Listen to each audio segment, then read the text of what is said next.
Class 10 का mathematics study करेंगे, जिसमें चैप्टर नंबर 3 दो चरल रैखिक समीकरण पढ़ने वाले हैं। दोस्तों आज का ये क्लास एक्सरसाइज 3.2 होगी, जिसमें ये पार्ट 2 वीडियो होगा। यदि आप लोग इसका फर्स्ट पार्ट को नहीं देखे तो जाकर प्लेलिस्ट में देखिए, मैंने ऑलरेडी इसका फर्स्ट पार्ट बनाकर रखा है। आज हम लोग प्रश्न नंबर 2 से पढ़ेंगे। पार्ट 2 में हम लोग पढ़ने वाले हैं 3 प्रश्न को सॉल्व करेंगे। दोस्तों यहाँ पे इस वीडियो में हम लोग जानेंगे 3 बातों को, यहाँ पे 3 शर्तों को जानने वाले हैं। फर्स्ट शर्त आपका समांतर से रिलेटेड होगा, और सेकंड आपका होगा संपाती, और थर्ड आपका होगा प्रतिच्छेदी। इन समीकरण के द्वारा, इन आलेखों के द्वारा शर्त उसके क्या होते हैं वो मैं आपको ट्रिक वाइज, कंसेप्ट वाइज समझाने वाला हूं, वो भी क्वेश्चन के साथ मैं आपको समझाऊंगा। ठीक है ना? तो चलते वीडियो को स्टार्ट करते हैं। और स्टार्ट करने से पहले मेरे दोस्तों, यदि आप लोग चैनल पर नए हैं, चैनल को लाइक, सब्सक्राइब एंड शेयर जरूर कीजिएगा। मैं आपको बहुत अच्छे कंसेप्ट के द्वारा यहाँ पे एनसीईआरटी को सॉल्व करूंगा, आपको समझाने वाला हूँ। तो चलते वीडियो को स्टार्ट करते हैं। दोस्तों यहाँ पे मैंने लिख रखा, ये पहला प्रश्न है 2 का फर्स्ट है। यहाँ पे मैंने लिख रखा 5x - 4y + 8 = 0। ये समीकरण फर्स्ट है। और समीकरण सेकंड आपका 7x 6y और -9 बराबर क्या है 0। दोस्तों ऐसे प्रश्न जब दिए रहे आपसे पूछे को आलेख बताइए क्या होगा, तो आपको कुछ नहीं करना, एबीसीडी का मान केवल आपको जानना है और पुट कर देना वैल्यू, उसके अकॉर्डिंग हम लोग बनाएंगे। ठीक ना? तो चलते वीडियो का स्टार्ट करते हैं। यहाँ पे देखिएगा, यहाँ पे मैंने लिखा सबसे पहले कि ये जो है ABCDEF इस प्रकार आपको लेना। ठीक है? यानी कि यहाँ पे A का वैल्यू 5 है, B का वैल्यू -4 है और C का वैल्यू 8 हो गया। कोई दिक्कत है? यहाँ पे D का वैल्यू आपका 7 है, D का वैल्यू कितना 7, E का वैल्यू 6 हो गया और F का वैल्यू -9 दिख रहा है। इतना आप कर सकते हैं, केवल मैं शॉर्ट में बता रहा हूँ। ठीक है? आप यदि आप लोग मान लिखना चाहते हैं तो दिया गया है, करके लिख सकते हैं कि A बराबर 5, B बराबर इतना, C बराबर इतना लिख सकते हैं। मैं आपको डायरेक्टली करके बताता हूँ, डायरेक्टली बना के बताओ। देखिएगा यहाँ पे हम लोग स्टार्ट करते हैं A/D से। A/D, A/ क्या लिखेंगे A/D, A/D में। अब दोस्तों यहाँ पे A/D का वैल्यू भी देख लो ना, तो A का वैल्यू कितना 5, तो यहाँ पे दोस्तों हम लोग यहाँ पे लिखेंगे कितना 5, और D का वैल्यू कितना दिख रहा है आपका 7। तो प्यारे बच्चों यहाँ पे 7 हो गया D का वैल्यू। अब यहाँ पे नेक्स्ट स्टेप में चलते हैं, B/E का वैल्यू निकालते हैं। B/E और B का वैल्यू -4 है, तो हम लोग यहाँ पे -4 देंगे, और E का वैल्यू 6 है +6, तो यहाँ पे 6 देंगे। इसको काट सकते हैं, 2 दूनी 4 हो गया और 3 दूनी कितना हो गया 6, तो यानी कि -2/3 हो गया। दोस्तों यहाँ पे समझने की बात है, यहाँ पे 2 स्टेप हम लोग चले हैं, स्टेप 1 और स्टेप 2। ठीक है?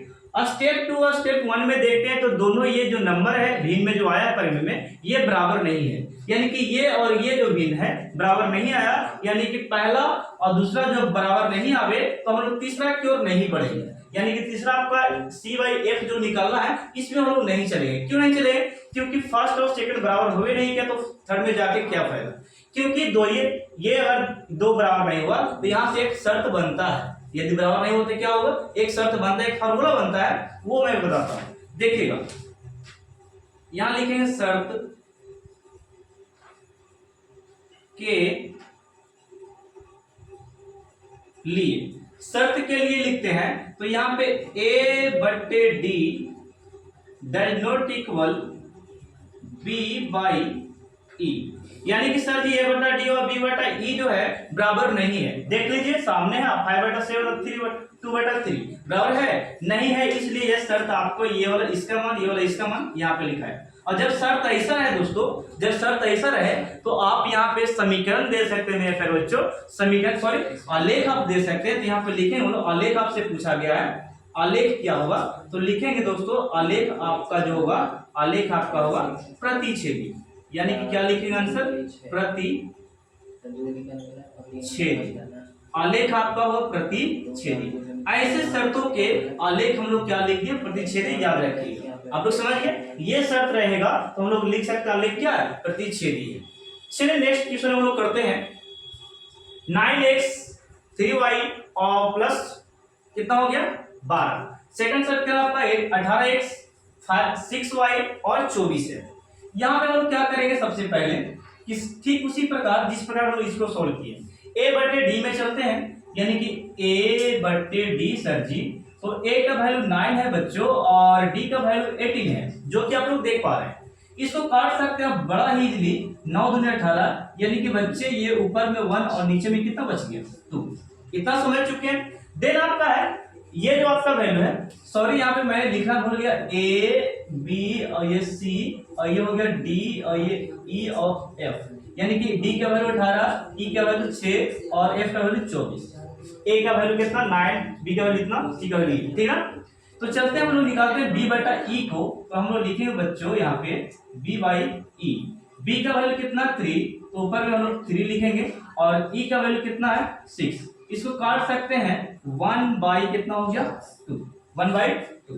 नेक्स्ट आपका c बटा f। देखिएगा यहाँ पे मैं समझाना चाहता हूँ, ये दोनों बराबर हो गया, यानी कि a बटा d और b बटा e जब बराबर हो जाए तब हम लोग थर्ड स्टेप में चल सकते हैं। सेकंड स्टेप में अगर दोनों स्टेप बराबर हो जाए तो थर्ड स्टेप जा सकते हैं, और यदि दो स्टेप पहले ही बराबर नहीं हो तो थर्ड स्टेप में आपको हुलकना भी नहीं, जमा भी नहीं, ठीक है, क्योंकि यहीं पर एक शर्त बन चुका है, ठीक है। ये बराबर हो जाए तो हम लोग आगे की ओर बढ़ सकते हैं। तो यहाँ पे लिखेंगे c बटा f।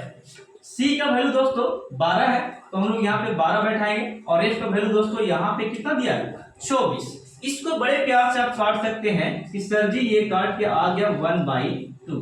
अब यहाँ पे तीनों को देखने से पता चल रहा है कि ये तीनों के आपस में बराबर है। तो यहाँ पे हम लोग एक शर्त लिखेंगे, क्या बच्चे देखिएगा, शर्त के लिए, शर्त के लिए शर्त कुछ इस प्रकार होगा बच्चे, देखिएगा a बटे d बराबर b बटा e बराबर c बाई f, ये हो गया, ठीक है। अब यहाँ पे इस शर्त में हम लोग यहाँ पे देखेंगे कि शर्त जब रहेगा इस प्रकार बराबर, शर्त जब बराबर रहेगा तो हम लोग यहाँ पे देखेंगे दोस्तों, इस शर्त जब बराबर हो गया तो इसका आलेख कैसा होगा, तो इसका आलेख आपका होगा समपाती। क्या होगा समपाती। तो लिखेंगे हम लोग आंसर आपका क्या हो गया समपाती, आंसर क्या हो गया समपाती, ओके। थर्ड क्वेश्चन में हम लोग चलते हैं, यहाँ पे देखिएगा 6x और -3 और 10। यहाँ पे एबीसीडी पहले कर लेते हैं, ये a हो गया, ये b हो गया -3 का मान, -3 हो गया, और ये c का मान, और ये d का वैल्यू 2, और ये e का वैल्यू दोस्तों, e का वैल्यू देखो यहाँ पे 1 छिपा -1 है, ठीक ना, और f का वैल्यू 9 यहाँ पे दिया, ठीक है। इतना हम जान चुके हैं। देखो देखिएगा, चलिए निकालते हैं a बटे d को। तो a का वैल्यू 6 ऊपर में और नीचे में कितना, d का वैल्यू 2, d का वैल्यू कितना 2, काट सकते हैं तो काट कर आपका आएगा 3, ओके।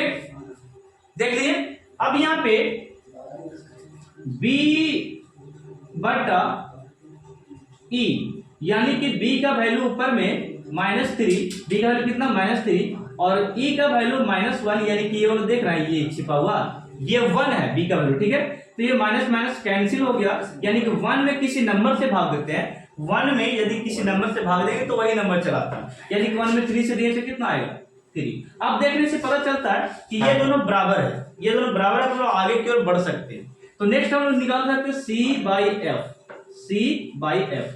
c का वैल्यू कितना 10 और f का वैल्यू कितना हो गया 9।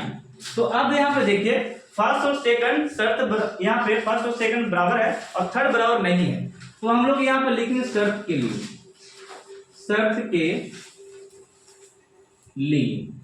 तो शर्त के लिए हम लोग यहाँ पे लिखेंगे दोस्तों, शर्त आपका ये है a बटा d बराबर b बटा e does not equal c by f। और जब ऐसा शर्त रहता है तो आलेख हम लोग लिखते हैं क्या है, आलेख समांतर होगा। आलेख क्या होगा आपका समांतर। तो यहाँ पे लिखेगा समांतर, समांतर आलेख कैसे हो गया समांतर, और ये हो गया आपका क्या आंसर। तो ये क्वेश्चन नंबर 2 का मैंने तीन क्वेश्चन को मैंने बता चुका है।